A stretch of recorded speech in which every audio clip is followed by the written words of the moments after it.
Good morning students. पिछले अध्याय में हमने देखा कि समष्टि अर्थशास्त्र का अर्थ क्या है, उसका क्षेत्र एवं उसका महत्व क्या है। आज हम समष्टि अर्थशास्त्र के प्रकारों के बारे में चर्चा करेंगे। समष्टि अर्थशास्त्र का जो विश्लेषण है उसमें 3 स्थितियों के बारे में हम अध्ययन करते हैं। पहला है समष्टि स्थैतिकी। स्टैटिक ग्रीक भाषा के स्टैटिकी शब्द से बना है, जिसका अर्थ है स्थिर होना। भौतिकी में इसका अर्थ जहाँ किसी प्रकार की गति न हो, किंतु अर्थशास्त्र में इसका अर्थ है एक विशेष स्तर पर गति की वह विशिष्ट स्थिति जिसमें कोई परिवर्तन न हो।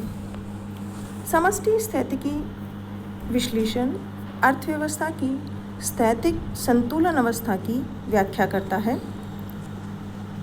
समष्टि स्थैतिकी यह शाखा संपूर्ण अर्थव्यवस्था का किसी समय बिंदु पर अंतिम संतुलन अवस्था का विश्लेषण करती है। संतुलन की स्थापना के कारणों एवं प्रक्रिया पर ध्यान न देकर यह अंतिम संतुलन अवस्था का विश्लेषण करता है।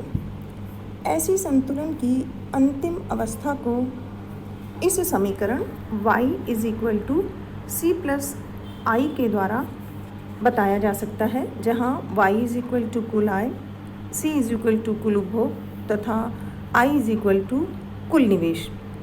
यह बिना किसी समायोजन प्रक्रिया के एक काल रहित समानता समीकरण को दर्शाता है। कीन्स के इस स्थैतिक मॉडल के अनुसार राष्ट्रीय आय का स्तर उस बिंदु पर निर्धारित होता है जहां कुल पूर्ति फलन एवं कुल मांग फलन, जहां कुल पूर्ति फलन अर्थात y = c+i जो 45 डिग्री रेखा को दर्शाती है और कुल मांग फलन c+i को दर्शाते हैं। इस प्रभावी मांग और कुल पूर्ति फलन के दोनों के कटाव बिंदु अर्थात यहाँ दोनों एक दूसरे के बराबर होते हैं ई बिंदु पर, जहाँ पर आय का स्तर OY निर्धारित होता है। इस प्रकार यह स्थैतिकी अर्थव्यवस्था स्थैतिकी विश्लेषण का जो संबंध है वह समस्त मांग एवं समस्त पूर्ति फलन में कोई परिवर्तन न होने के कारण काल पर्यंत स्थिर रहता है। यह काल रहित अर्थव्यवस्था से संबंधित है। इसका न तो विकास होता है और न ही क्षय। एक तरह से यह स्थिर कैमरे से खींचे गए तात्कालिक चित्र की भांति है, जो वैसे ही रहेगा चाहे अर्थव्यवस्था की पहले या बाद की स्थितियों में परिवर्तन हो या न हो। दूसरा है समष्टि तुलनात्मक स्थिति। इसमें समष्टि चरों में परिवर्तन के परिणाम स्वरूप 2 अलग अलग स्थापित संतुलन अवस्थाओं की तुलना की जाती है। प्रोफेसर कीन्स का जो बदलते संतुलन का सिद्धांत है वो इसका एक अनुपम उदाहरण है, जहाँ पर स्थैतिकी विश्लेषण में हम देखते हैं y = c+i ये संतुलन की प्रथम अवस्था को बताता है। अगर हम निवेश की मात्रा में परिवर्तन कर दें अर्थात निवेश की मात्रा में वृद्धि हो जाए तो नई संतुलन अवस्था y = c+i + Δy होगा। इन दोनों प्रारंभिक संतुलन अवस्था और द्वितीय परिवर्तित संतुलन अवस्था का जो तुलनात्मक विश्लेषण है वह समष्टि स्थैतिकी तुलनात्मक स्थिति की कहा जाता है। जैसा कि हम रेखाचित्र में देख रहे हैं कि जो हमारा प्रारंभिक संतुलन बिंदु था वह ई बिंदु पर था, जहाँ पर राष्ट्रीय आय OY है, किंतु समस्त पूर्ति फलन y = c+i के यथास्थिर रहते हुए यदि मांग निवेश में वृद्धि के कारण मांग फलन बदल जाता है अर्थात वह c+i + Δy हो जाता है, तो परिणाम स्वरूप नया संतुलन बिंदु E1 होगा, जहाँ पर राष्ट्रीय आय का स्तर OY1 होगा।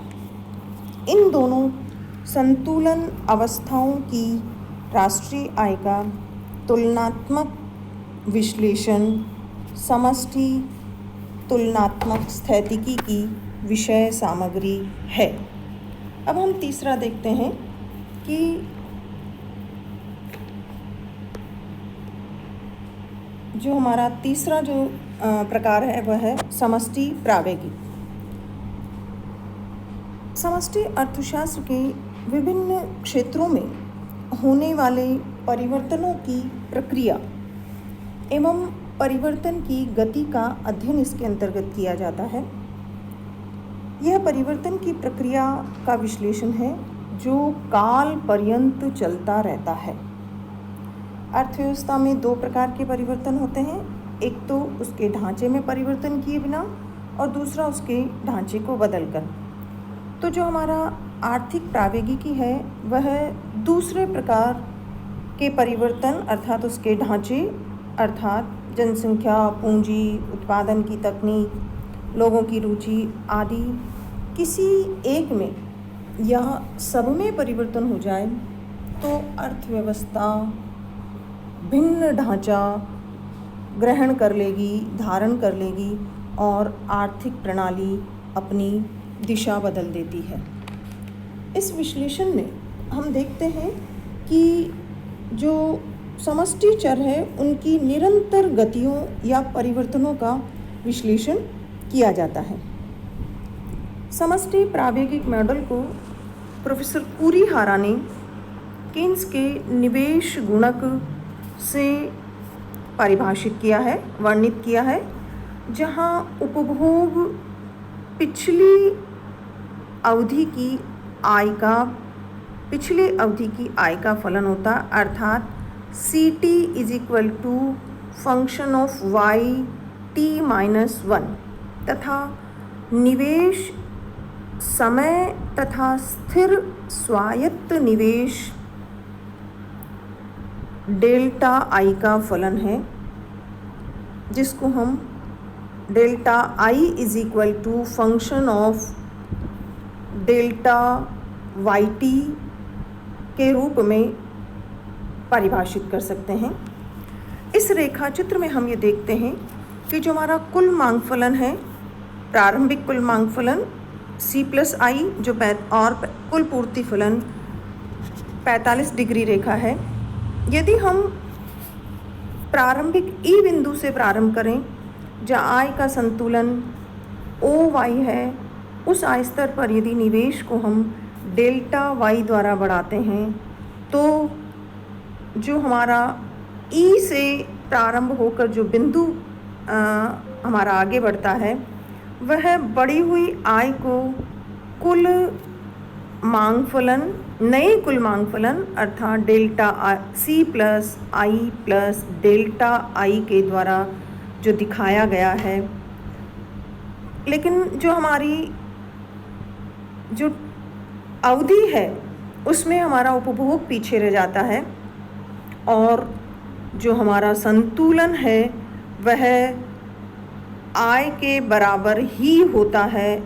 और यदि हम T+1 अर्थात जो हमारा एक और बिंदु जो हमारा दिखाई दे रहा है, उस बिंदु से वह जो बिंदु है वह जो हमें दिखाई देता है,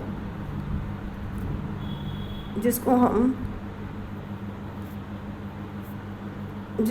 हम इस प्रकार से दिखा सकते हैं कि जो हमारा पॉइंट है वह OY नए निवेश के साथ यह आय को और ऊंचे स्तर पर बढ़ाता है और फिर यह आय वृद्धि की प्रक्रिया तब तक चलती रहती है जब तक कि कुल मांग फलन अर्थात C+I प्लस डेल्टा I कुल पूर्ति फलन को टाइम पीरियड जो E1 पर हम दिखा रहे हैं उस अवधि पर नहीं काटता तब तक आय वृद्धि की प्रक्रिया जारी रहेगी और तब नया संतुलन स्तर OY1 पर निर्धारित होता है। इस प्रकार E से E1 तक पहुंचने का जो टेढ़ा मेढ़ा रास्ता है वह समष्टि प्रावेगिक संतुलन का मार्ग है। इस प्रकार हम समष्टि प्रावेगिकी विश्लेषण के अंतर्गत आय वृद्धि की प्रक्रिया जो OY से OY1 तक चलती है उसका विश्लेषण करते हैं। इस प्रकार समष्टि आर्थिक संतुलन के समष्टि विश्लेषण के 3 प्रकार समष्टि स्थैतिकी, समष्टि तुलनात्मक स्थैतिकी एवं समष्टि प्रावेगिकी, इन 3 प्रकारों का हम अध्ययन करते हैं। धन्यवाद।